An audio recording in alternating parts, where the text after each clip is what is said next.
પાછળ બેનો વાતો નહીં કરો, અવાજ વધારો ભાઈ. તમારે મારા ત્યાં આવવાનું છે એટલે અમારો ઓલરેડી અત્યારે પીડીપીયુ 4 રસ્તા ગાંધીનગરમાં પ્રોગ્રામ ચાલુ છે, છતાં હું અહીં આવ્યો છું.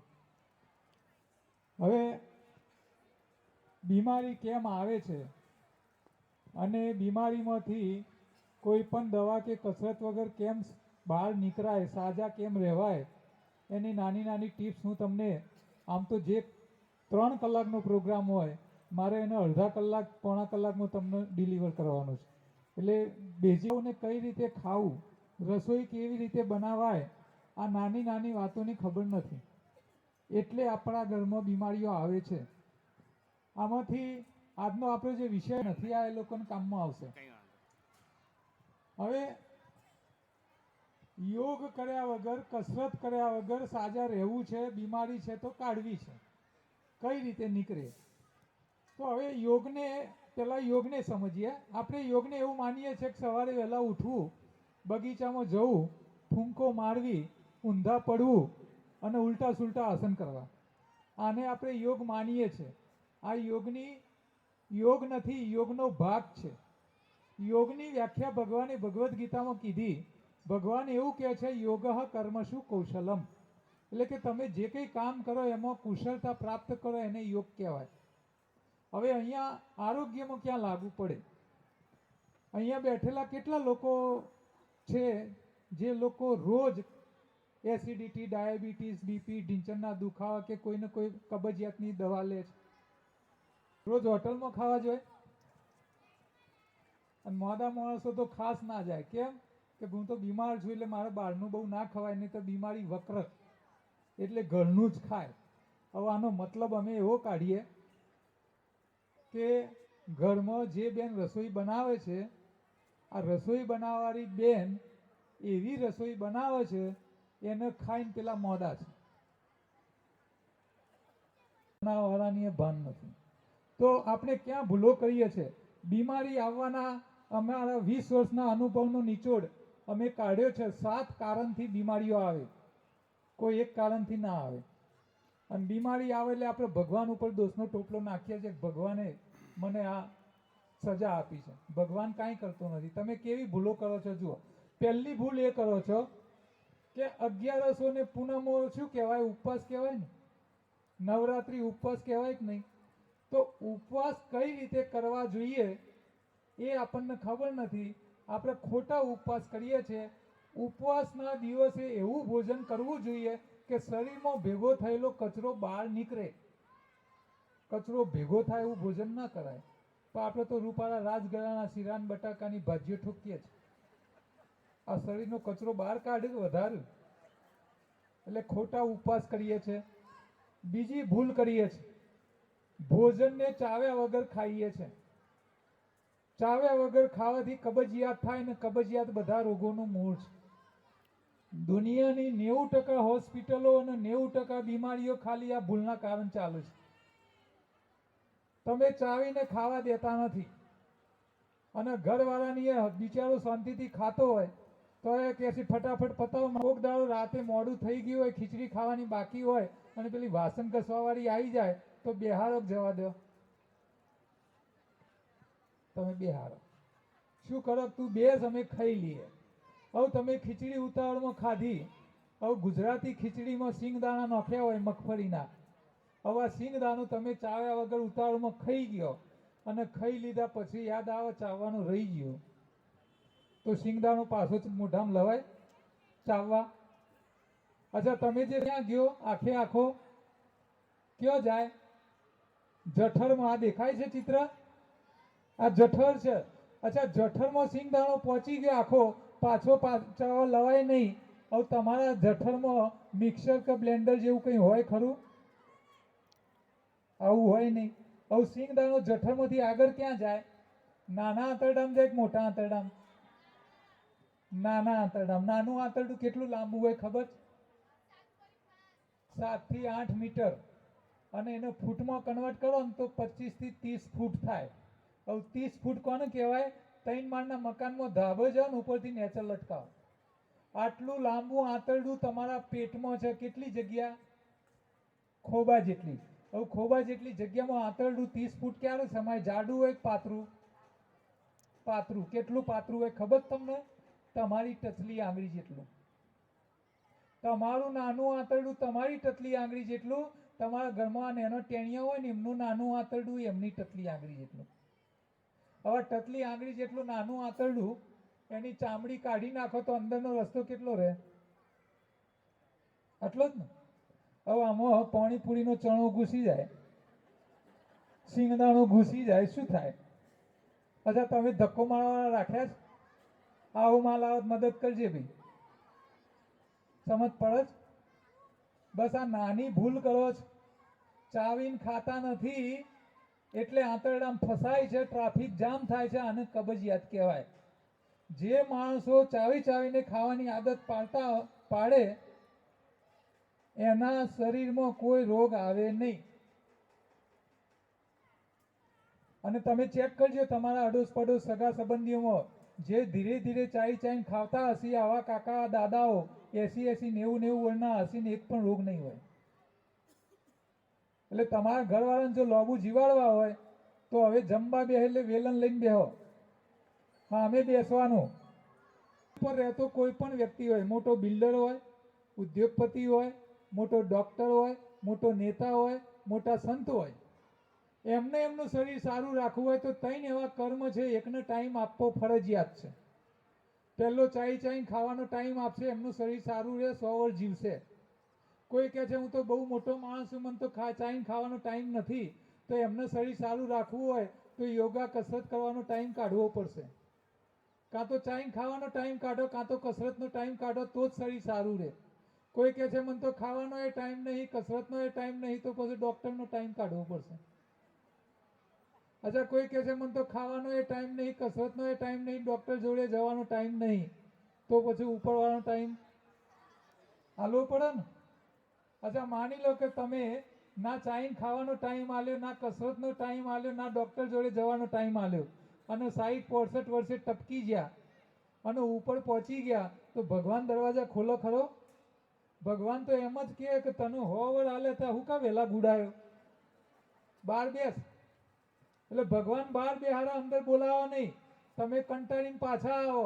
અહીં આવો એટલે કુટુંબવાળાએ શરીર મૂકી રાખ્યું હોય કે હરગાઈ મારી હોય? શું કર્યું હોય?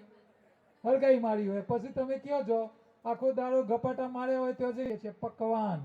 પકાવો એનું પકવાન કહેવાય. હવે પકાયેલો ખોરાક કેવી હાલત કરે જુઓ.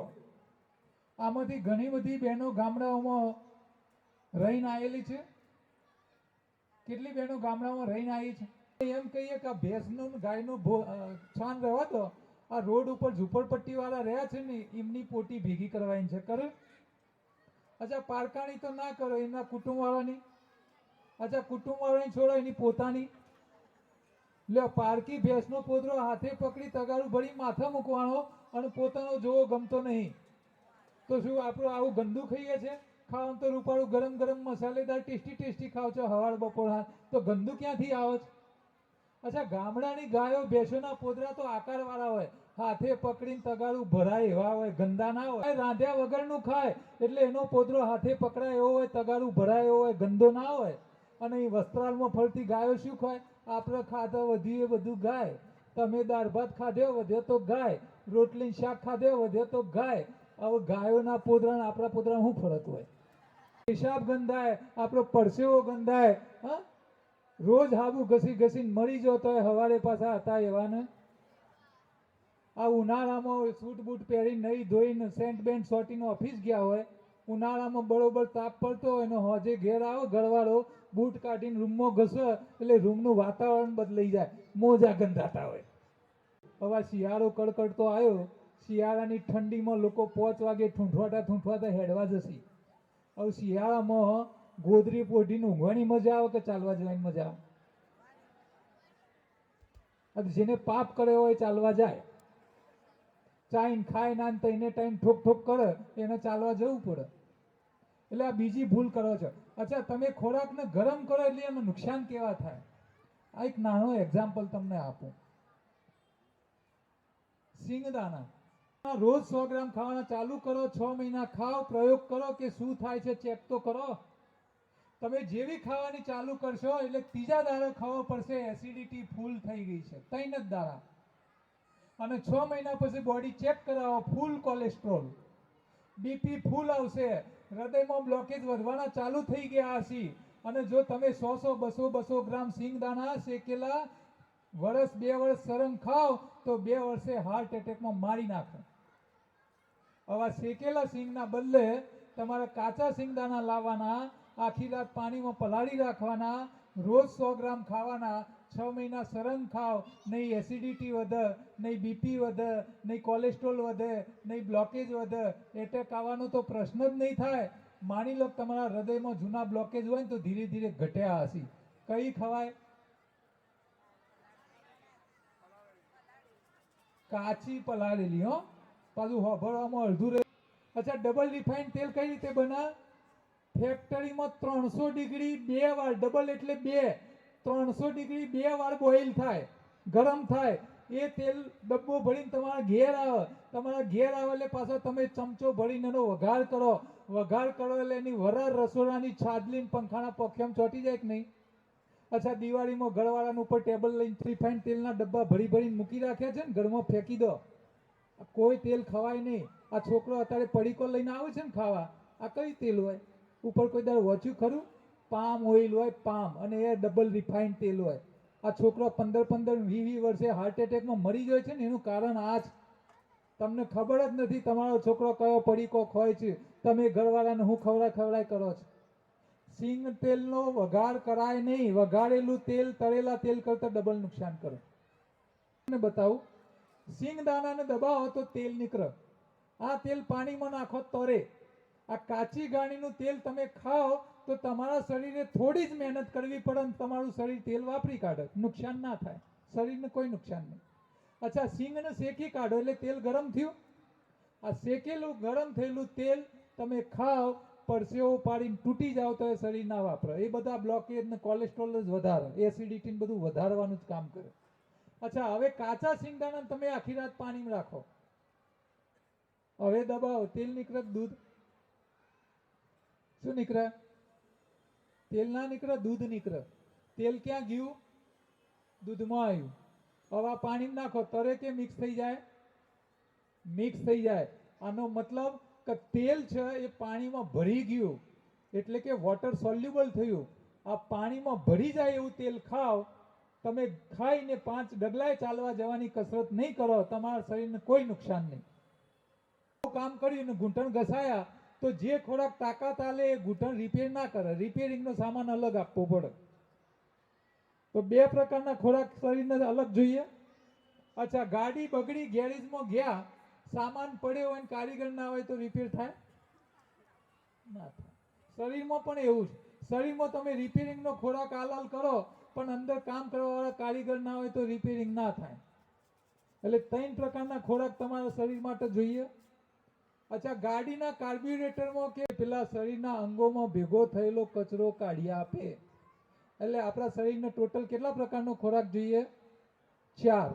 એક શક્તિ આલે, બીજો રિપેરિંગ કરે. રિપેરિંગને પોષક તત્વો વાળો કહેવાય, ન્યુટ્રિશન વાળો ખોરાક કહેવાય. શક્તિ વાળાને કેલરી કહેવાય અંગ્રેજીમાં. અચ્છા, કારીગરો બનાવે. અને ચોથો શરીરમાં સફાઈ કામ કરે. આટલા 4 પ્રકારના ખોરાક જોઈએ. હવે આપણે શાકાહારી શરીર આપણું શાકાહારી છે. ભગવાને આપણા માટે ખોરાક બનાવ્યો, પાંદડા, ફળફળાદી, શાકભાજી, કંદમૂળ, અનાજ, કઠોળ, ડ્રાયફ્રૂટ્સ. તો પાંદડાથી લઈને ડ્રાયફ્રૂટ્સ તમે ખાવ છો, એમાંથી કયો ખોરાક તાકાત આલે, કયો રિપેર કરે, કોણ કારીગર બનાવે અને કોણ સફાઈ કરે. આટલી વાત હું તમને સમજાવવા માંગુ છું. સિમ્પલ છે. કહે છે કે તમે જે ખાવ છો એને પાણીમાં નાખો, પાણીમાં તરે તો માનવાનું આ બધું રિપેર કરશે શરીર, અને પાણીમાં ડૂબે તો આ બધું શરીરમાં તાકાત આવશે. સાદું ને સિમ્પલ. અચ્છા, કયા તરે? પાંદડા, શાકભાજી, ફ્રૂટ પાણીમાં તરે. આ બધા ખાવાથી શરીરમાં રિપેરિંગનું કામ થાય. હા, ગુડા ગહાતા હોય, હા, ગમે તે પ્રોબ્લેમ થયો હોય તો આ બધું રિપેરિંગ કરવાનું કામ પેલું કરે. અચ્છા, કંદમૂળ, અનાજ, કઠોળ, ડ્રાયફ્રૂટ્સ પાણીમાં ડૂબે એ શું આપે? તાકાત. જે તાકાત આલે રિપેર ના કરે, રિપેર કરે તાકાત ના આલે. આટલી વાત યાદ રાખવાની. આપણે હજારો વર્ષથી 2 વસ્તુ ખાતા આવ્યા છીએ. શાકભાજી બધી પાણીમાં તરે, શું કરવા ખાઈએ છીએ? પોષક તત્વો માટે. બધો અનાજ પાણીમાં ડૂબે, શું કરવા ખાઈએ છીએ? તાકાત માટે. હવે તમે કોબી, રીંગણ, દૂધી લાયો, સમારી પાણીમાં નાખો, તરે કે ડૂબે? સમારેલું શાક તરે. આનો મતલબ કે એમાં પોષક તત્વો છે. આ સમારેલું શાક તમે ખાવ તો શરીરમાં રિપેરિંગ કામ થાય, પણ આ સમારેલું ખાતો નથી. આપણે શું કરીએ છીએ? એનો કર્યો વઘાર, એને પકાયું, હવે પાણી નાખો, તરે કે ડૂબે? ડૂબે. શરીરમાં ડૂબે. જે ખોરાક પાણીમાં ડૂબે શરીરમાં શું હાલે? શક્તિ. એટલે તમે શાકનું શક્તિવાળું કરીને ખાવ છો, જોડે ભાખરીના રોટલા ખાવ છો, એ શક્તિવાળા ખાવ છો. રિપેરિંગ વાળું શું ખાવ છો? કશું નહીં. હવે આ ગુડા ગહાતા હોય, રિપેર કોણ બાપો કરે? સામાન તો હાલતા નહીં. ભગવાન શું કે છે? સસ્તું પડે. હવે બુદ્ધિ ચલાવવાની કે પછી ગીરવે મૂકવાની? પાંદડામાં ઓછા પૈસામાં વધારે પોષક તત્વો મળે. અચ્છા, પાંદડામાં કેવા પોષક તત્વો હોય? એક એક્ઝામ્પલ આવે. કેલ્શિયમ હોય. અચ્છા, તમે રોજ વઘાર કરવા મીઠો લીમડો લાવો છો? આ મીઠા લીમડામાં સરગવાના પાન કરતા ડબલ કેલ્શિયમ હોય. દૂધ કરતા કેટલું થયું? હવે કેલ્શિયમ માટે મીઠો લીમડો સસ્તો પડે, દૂધ સસ્તું પડે? હા, તમને કોઈ નહીં કે. સમજ પડે? અચ્છા, પાંદડાની કિંમત શું? સૌથી સારા પાંદડા કયા? તમે ગૂગલમાં સર્ચ કરજો, જે ભણેલા હોય. હાઈએસ્ટ ન્યુટ્રિશન વેલ્યુ વાળા પાંદડા તમે ગૂગલને પૂછશો તો ગૂગલ લિસ્ટ આપશે. એમાં પહેલો નંબર આવશે. અંગ્રેજીમાં હશું લખ્યું હશે આલ્ફા આલ્ફા. અંગ્રેજીમાં આલ્ફા આલ્ફા. એનું દેશી ગુજરાતી નામ થાય ગાયો ભેંસો ખાય રચકો. સૌથી વધારે પંદેરનો કોઈ બી સ્ટોર હોય ને ત્યાં જઈને ચેક કરજો. ઘઉંના જવાળાની ડબ્બી માગવાની. 100 ગ્રામની ડબ્બીના 350 રૂપિયા. 5 વર્ષ પહેલાનો ભાવ હું કહું તમને. 100 ગ્રામના 350 રૂપિયા. કિલોના કેટલા થયા? 3500 રૂપિયા કિલો. ઢોર ખાય. આપણે ખાતા નથી, અને નથી ખાતા એની હાલત તમે જુઓ. તમે અત્યારે કોઈ બી કોલેજમાં ભણતા છોકરાઓ જુઓ, છોકરા છોકરી જુઓ, તો કોલેજમાં ભણવાનું ચાલુ થયું, વાળ ધોળા થવાના ચાલુ, ચહેરા ઉપર લાલાશ જ ના હોય. 50% દીકરીઓ ગાયનેક પ્રોબ્લેમ વાળી, હિમોગ્લોબિન ઓછું જ હોય. અચ્છા, જેવી હાલત છોકરીઓની છે એવી છોકરાઓની હાલત છે. આટલો જીન્સ હોય અને આમ ડોહાઈને જેમ ફરતો હોય. હવે કોલેજ પતે એટલે મા બાપ પરણાવી દી, લગ્ન તો થઈ જાય છે, બાળક રહેતો નથી. બાળક રાખવા માટે આઈવીએફ હોસ્પિટલ બપોર સાંજ એમને કહો, સરગવો રચકો ઘઉંના જવાળાની ટેબ્લેટો માર્કેટમાં મળે છે. 2 ટેબ્લેટો ખાઈ લે ભોજન પછી. અને ટેબ્લેટના પૈસા ના ખર્ચવા હોય તો માર્કેટમાં પાલક, ફુદીનો, કોથમીર, મીઠો લીમડો મળે છે. જેટલું શાક ખવડાવો છો એટલી લીલા પાનની ચટણી ટેસ્ટી બનાવીને ખવડાવવાની ચાલુ કરો. 3 મહિનામાં એ છોકરાઓના શરીરમાં કોઈ પ્રોબ્લેમ નહીં હોય. પછી લગ્ન કરાવો, એની મેરે વગર દવાએ છોકરો એમને રહી જશે, અને જે બાળકો પેદા થશે એ બી તંદુરસ્ત પેદા થશે. આ લીલા પાંદડાનું મહત્વ છે. આ લીલા પાંદડાની અંદર ખાલી પોષક તત્વો હોય એવું નથી. પોષક તત્વો સિવાય એમાં જે કંઈ કામનું છે ને એ છે એનો લીલો રંગ. આ લીલો રંગ એને અંગ્રેજીમાં ક્લોરોફિલ કહેવાય. આ ક્લોરોફિલના કારણે પાંદડા લીલા દેખાય. ક્લોરોફિલ લીલું કેમ દેખાય? એના સેન્ટરમાં મેગ્નેશિયમ તત્વ છે એટલે. આ ક્લોરોફિલ શું કરે પાંદડામાં? સૂર્યની હાજરીમાં વનસ્પતિ માટે ખોરાક બનાવો. આવું તમે સ્કૂલમાં ભણ્યા છો, પણ અધૂરું ભણ્યા છો. સૂર્યની હાજરીમાં ખોરાક બનાવે. ખાલી સૂર્યથી ના થાય. સૂર્યનો પ્રકાશ એટલે અગ્નિ તત્વ લે, હવામાંથી કાર્બન ડાયોક્સાઇડ વાયુ તત્વ લે, જમીનમાંથી પાણી એટલે જળ તત્વ લે, અને જમીનનું ખાતર એટલે ભૂમિ તત્વ લે. અગ્નિ, વાયુ, જળ, ભૂમિ, આ 4 તત્વો ભેગા કરે, એમાંથી નવા પાન આવે, ફૂલ આવે, ફળ લાગે. તમે જે ખાવ છો એ બધો ખોરાક આ તૈયાર કરે. તમે મોટી સાઈઝનું તરબૂચ લાવો ને તો જગ્યા રોકે. આ જગ્યા એટલે આકાશ તત્વ કહેવાય. એટલે 5 તત્વોમાંથી આ લીલો રંગ ખોરાક બનાવે છે જે આપણે ખાઈએ છીએ. ભગવાને અદ્ભુત મશીન બનાવ્યું છે. હવે ભગવાનની કેવી વ્યવસ્થા જુઓ કે જે શાકાહારી પ્રાણી લીલું પાન ખાય એના શરીરમાં લીલો રંગ જાય. આવું ભગવાન આવું અદ્ભુત મશીન ફેંકી દે શરીરમાં ગયા પછી? ના, ઉપયોગમાં લે. ભગવાનને શું કર્યું કે આ મેગ્નેશિયમને કાઢ્યો શરીરમાં ગયા પછી, એની જગ્યાએ લોખંડના કણને બેહાડ્યો, આયન. જેવો આ બદલાયો એટલે લાલ રંગ થઈ ગયો. અને શરીરમાં લાલ શું હોય? લોહી. આપણા શરીરમાં ફરતું લોહી આ લીલામાંથી બનેલું હોય તો નેચરલ હિમોગ્લોબિન બને. તમે એનો આકાર જુઓ, આ બધું સેમ, ખાલી રંગ જ અલગ છે. ભગવાનની વ્યવસ્થા છે કે શાકાહારી પ્રાણીના શરીરનું લોહી લીલામાંથી બનવું જોઈએ. આપણે લીલું ખાતા નથી. હવે આ શું કરે? લાલ બન લોહી, જે લોહી લાલ રંગનું છે, એ શું કરે કે તમે જે ખોરાક ખાધો એ ખોરાકમાંથી અગ્નિ, વાયુ, જળ, ભૂમિ, આકાશ આ બધા પાંચ તત્વો છૂટા પાડવાનું કામ કરે. એટલે તમારા શરીરના પાંચે તત્વોનું મેનેજમેન્ટ, રિપેરિંગનું કામ આ કારીગર તરીકે લાલ રંગનું લોહી કરે. હવે જેના શરીરમાં લોહીની ઉણપ હોય એને આ લીલું ખવડાવવાનું ચાલુ કરો તો લાલ રંગ વધે કે ના વધે? એની મેરે વધે. અને આમાં ખર્ચો રોગ આવતા અટકાવવા હોય તો ચાઈને ખવડાવવાની આદત પાડો. અને તમે જેટલું શાક ખવડાવો છો એટલા લીલા પાંદડાની ચટણીઓ અથવા એના જ્યુસ ટેસ્ટી બનાવીને ખવડાવો. એમની જિંદગીમાં કોઈ તકલીફ નહીં પડે. બાળકો ચાઈને ખાવાની આદત છે. આટલા બધા ફાયદા થાય ચાઈને ખાઈને ખવડાવવાથી. તો પહેલું કામ આ કરજો. એક 5 મિનિટ સાહેબ લઉં વધારે? હા, 5 મિનિટ. તો હવે બીમારીમાંથી બહાર આવવા શું કરવું? તો આટલું જ ધ્યાન રાખવાનું છે. જે લોકો માદા છે એ મજૂરી કરતા નથી અને 3 વાર ઝાપટું છે. બસ કારણ આટલું જ છે. ડોક્ટરોએ સરસ સલાહ આપી, સવારે રાજા જેવું ખાવ, બપોરે વેપારી જેવું ખાવ, રાતે ભિખારી જેમ ઊંઘી જાઓ કશું ખાધા વગર. આ એટલા માટે કીધું છે કે તમે મજૂરી ના કરતા 3 વાર ના ખવાય, 1 વાર ખાવાનું છોડો તો શરીર સારો રહે. એટલે હવે ઘરમાં તમારે બહેનોએ ધ્યાન રાખવાનું. સવારમાં રાતે તો ખાલી પેટે ઊંઘ નહીં આવે એટલે રાત્રે ખાઈ લેવાનું. હવે સવારનો બપોરમાંથી એક ટાઈમ છોડાવવાનો. પણ હવે આપણે કયો છોડાવવાનો? તો તમારે શું કરવાનું? સવારે ઘરવાળા ઉઠ્યો એટલે પહેલા કે કસરત કરવા જતા રહો. અને કસરત કરવા, યોગ કરવા જોઈએ તો જ નાસ્તો આલવાનો, અને ના જોઈએ તો 2 વેલણ ઠોકવાના. સવારનો નાસ્તો એને જ આલવાનો જે કસરત કરે, નહીં તો નહીં આલવાનો. એક ટાઈમનો ઉપવાસ કરાવો. હવે એક ટાઈમ ઉપવાસ કરવાથી શું થાય? ફાયદા કેટલા થાય જુઓ. પહેલો ફાયદો એ થાય કે તમે સવારથી બપોર ખાવા ના લો એટલે આગલા દિવસ જે કંઈ ખાધું હોય એ પહેલું વપરાઈ જાય. એટલે શરીરની ગરમીમાં પડેલો ખોરાક પહેલો વપરાઈ જાય. બીમારી આગળ વધતી અટકી જાય. પાછી પડવાની ચાલુ. પહેલા જ દિવસથી ફાયદો. પહેલા જ દિવસથી ફાયદો. બીમારી આગળ વધે નહીં, રિવર્સ થવાની ચાલુ. અચ્છા, બીજો ફાયદો શું થાય? બપોરે જોરદાર સાચી કકડીને ભૂખ લાગે. આ ભૂખને સમજવા જેવી છે. બહેનો સાચી ભૂખને સમજતી નહીં અને એના કારણે પણ પ્રોબ્લેમ ઊભા થાય છે. મોટા ભાગના પુરુષો આખો દિવસ નોકરી ધંધા માટે ઘરની બહાર રહે, બરોબર? હવે કોક દાડો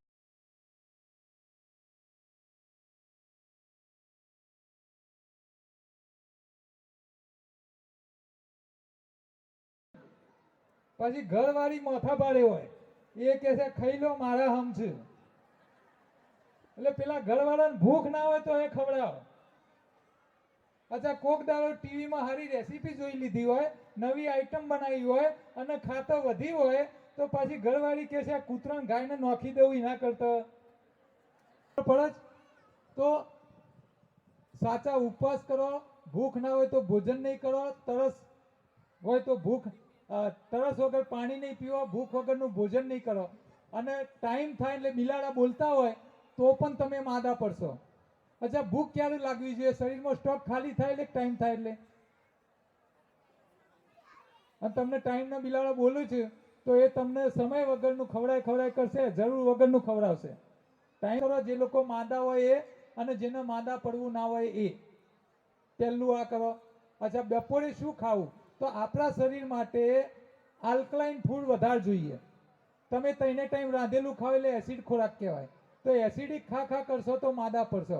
એટલે બપોરે શક્ય એટલું કાચું ખાવ. એટલે અડધું કાચું ખાઈ લો, સિઝનના ફ્રૂટ, ફળફળાદી ફણગાવેલું, ગ્રીન ચટણી, અને પછી તમે રાંધેલું ખાઓ. 50% કાચું ખાઓ, 50% રાંધેલું ખાઓ. રાત્રે પણ આ રીતે ખાઓ. અથવા બપોરે પૂરેપૂરું કાચું ખાઓ, રાત્રે પૂરેપૂરું રાંધેલું ખાઓ. હવે ડેરી પ્રોડક્ટમાં શું ખાવું? દૂધ, ચા, કોફી અને ઘી, દહીં અને છાશ. આમાંથી કામનું શું ને નકામું શું? આટલું થોડું સમજી લે. અને એક સ્વાદની વાત, તમે જે ચા બનાવો છો ને આ ચામાં શું થાય? ચામાં તમે પત્તી નાખો છો ચાની ને એને ઉકાળો છો, એટલે ચા પત્તીમાં ટેનિન નામનું ઝેર હોય. તમે ઉકાળો એટલે ટેનિન નામનું ઝેર ચામાં આવે. ચામાં હોય ટેનિન, કોફીમાં હોય કેફીન, તમાકુ કેફીન, નિકોટીન, નામ બધો હરખો જ છે ને, આ બધી ચૂડેલો જ છે. એટલે ચા પત્તી ઉકાળાય નહીં. અચ્છા, તમે ચા ઉકાળો છો, એમાં નાખો છો ખાંડ. અચ્છા, ખાંડ ગરમ થાય એટલે સેક્રીન બને. ખાંડ બને શેમાંથી? શેરડીના રસમાંથી. શેરડીનો રસ એટલે આ ધરતીનું અમૃત. શેરડીના રસને ગરમ કરો એટલે દેશી ગોળ બને. બીજી વાર ગરમ કરો એટલે સફેદ ગોળ બને.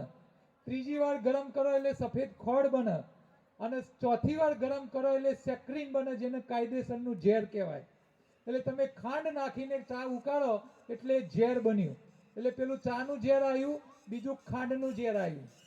બે ઝેર ભેગો કરે હજી ઓછો પડે છે. તમે એમાં રેડો છો દૂધ. અચ્છા, તમારે ઘેર જે દૂધ આવે એ થેલીમાં આવે. કઈ રીતે ને ક્યાંથી આવ્યું જુઓ. ખેડૂત દૂધ કાઢે, આ પીવો છો.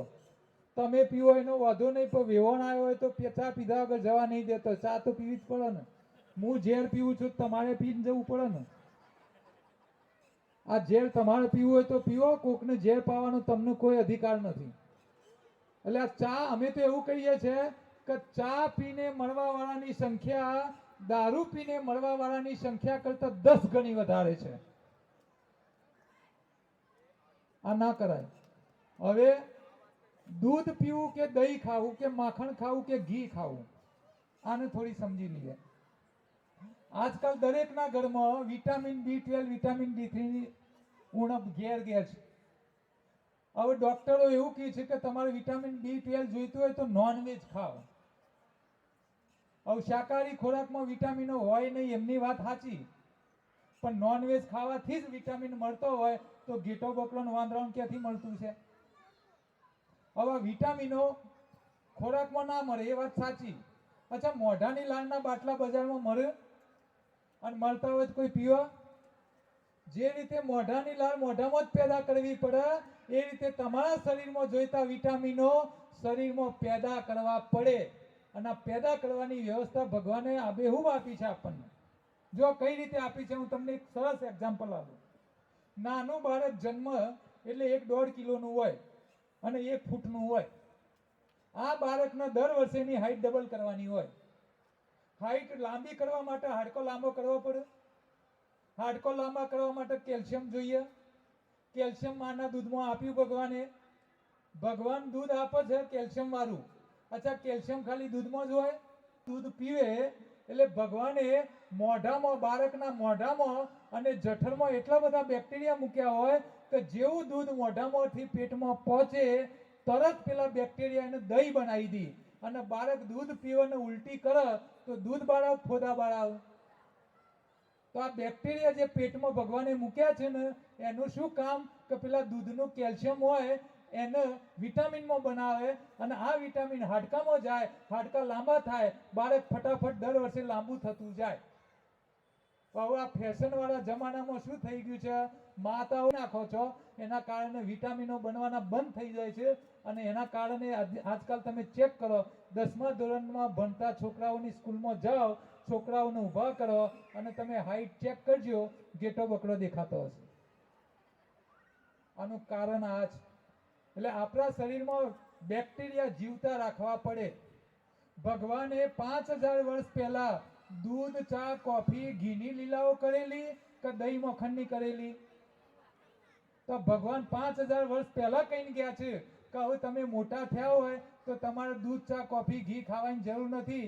દહીં ને માખણ ખાઓ. દહીંમાં રહેલા બેક્ટેરિયા એ તમારા શરીરમાં પાચનનું કામ કરે. એ બેક્ટેરિયા વિટામિનો બનાવે, અને આ વિટામિન B12 ને D ને કોઈ પણ પ્રકારના વિટામિનો, કરોડો પ્રકારના વિટામિનો આવે. આ તો એમને ABCD થોડું તો પેટમાં જઈને દહીં થઈ જાય. મોટો વ્યક્તિ દૂધ પીવે તો એ દહીં બની ના શકે, એટલે એને દૂધ ન પીવાય, એને મોડી છાશ પીવાય, દહીં ખવાય, માખણ ખવાય, ઘી પણ ના ખવાય. ઘી કેમ ના ખવાય? કારણ કે ઘી તમે માખણમાંથી પહેલું બનાવો, તાજું ઘી હોય એ ભર શિયાળામાં એ જામે નહીં. આ કાચું ઘી જે છે એ ખવાય, પણ આ ઘીને તમે એકવાર ગરમ કરો, બીજી વાર એટલે ભર ઉનાળામાં એ જામી જાય. અને જે ઘી જામવાનું ચાલુ થઈ જાય એ શરીરના કામનું રહે નહીં. એકચ્યુઅલી તો ઘી ખાવા માટે હોતું જ નથી, ભગવાનના દીવા કરવા માટે હોય અને યજ્ઞમાં આહુતિ આપવા માટે હોય છે. પણ આપણે તો 2,000 રૂપિયા ને 3,000 રૂપિયાનું ગીરની ગાયનું ઘી લાવી વઘાર કરી તરીને ઘરવાળાને ખવડાવીએ છીએ, ખાતર ઉપર દિવેલ કરીએ છીએ. એટલે વિજ્ઞાનની ભાષામાં કાર્બોહાઈડ્રેટ. તમે ગળ્યું ખાઓ એટલે તાકાત મળે. તમને અશક્તિ લાગે, ગોળનું ઢેપું ખાઈ લો તરત એનર્જી, પણ જે તાકાત આલે એ રિપેર ના કરે. અચ્છા, વધારે ગળ્યું ખાવ તો શરીરમાં કફ વધે, વજન વધે, સ્વભાવ ઠંડો ભેંસ જેવો થઈ જાય. 5 વાર બોલો તારે હે બોલો. આ બધા કફ પ્રકૃતિ વાળા હોય. એટલે જેને વજન ઘટાડવું હોય એને ઘર પણ ખાવાનું બંધ કરવાનું. અચ્છા, ખાટું શું કરે? ખાટું ના તાકાત આલે ના રિપેર કરે. એનું એક જ કામ શરીરમાં ભેગો થયેલો કચરો બહાર કાઢવાનો. લીવરમાં કચરો આવ્યો હોય, પેન્ક્રિયાસમાં કચરો આવી ગયો છે, હૃદયમાં કચરો આવ્યો છે, શરીરમાં કચરો ભેગો થઈ ગયો, આ બધો કચરો તોડીને કાઢવાનું કામ ખટાશ કરે. એટલે આપણે નવરાત્રિઓ લીંબુ પાણી ઉપર કરવાની વ્યવસ્થા કુદા શાસ્ત્રોએ શું કાલી કે ભેગો થયેલો કચરો કાઢો તો લોબુ જીવી શકો. પણ આપણે ખોટા ઉપવાસ કરીએ છીએ. એટલે ખટાશ તમારા શરીરમાંથી કચરા કાઢવાનું કામ કરે, વજન ઉતારવાનું કામ કરે. ખાટું ખાવાથી સોજા આવતા હોય તો શરીરમાં કચરો હોય એટલા દાડા સોજા આવે, શરીરમાં કચરો ના હોય દાડા સોજા આવવાના બંધ થઈ જાય. એટલે ખાટું ખાવાનું બંધ ન કરાય. સવારમાં ચાના બદલે લીંબુ પાણી પીવો, થોડું પીતા રહો, કચરો નીકળતો જશે. એક દાડો એવો આવશે કે સોજા ઉજા કંઈ નહીં આવે.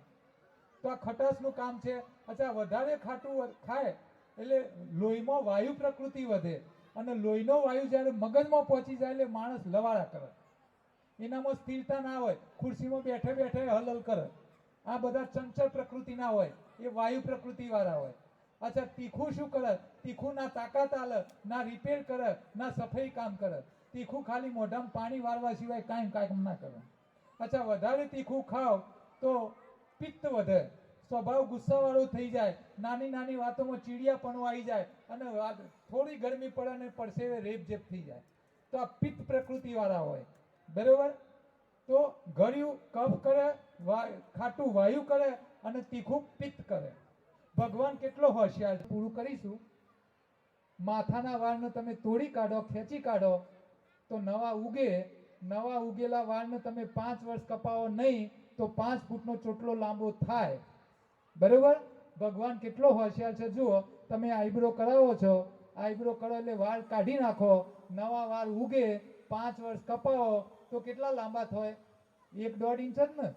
માની લો આ મોથાના વાળની જેમ 5 ફૂટ થતા હોય તો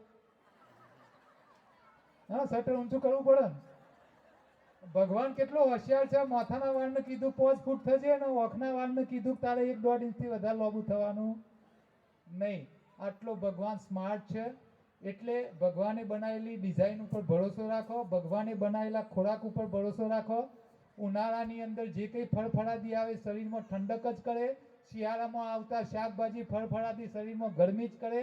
એટલે એ બધું વધારે ખાવાનું હોય. અને ચોમાસામાં જે કાઢેલો કડવો ભગવાન બનાવે છે ને, એ હવા પાણી ને ખોરાકમાં જીવાત શરીરમાં જાય એનાથી બચવા માટે કડવો કાઢેલો ભગવાન બનાવે. ઉપવાસ કરીશ એટલે સવારે ઉપવાસ, કસરત ના કરતો ઉપવાસ. બીજી પ્રતિજ્ઞા, ચાવીને ખાઈશ, ભૂખ વગર ભોજન નહીં કરું, તરસ વગર પાણી નહીં પીવું. ત્રીજી પ્રતિજ્ઞા, હું રોજ લીલા પાંદડાની ચટણી ખાઈશ, 50% કાચું ફળફળાદી ખાઈશ, 50% રાંધેલું ખાઈશ. ચોથી પ્રતિજ્ઞા, મારું વજન વધારી ધરતી માતા ઉપર પગ નહીં મૂકું. આ અઘરામઘરી પ્રતિજ્ઞા છે. અને 5મી પ્રતિજ્ઞા, હું વ્યસન કરી કે બીમાર રહી મારા દેશ ઉપર કે મારા કુટુંબ ઉપર હું બોજરૂપ નહીં બનું. આ 5 પ્રતિજ્ઞા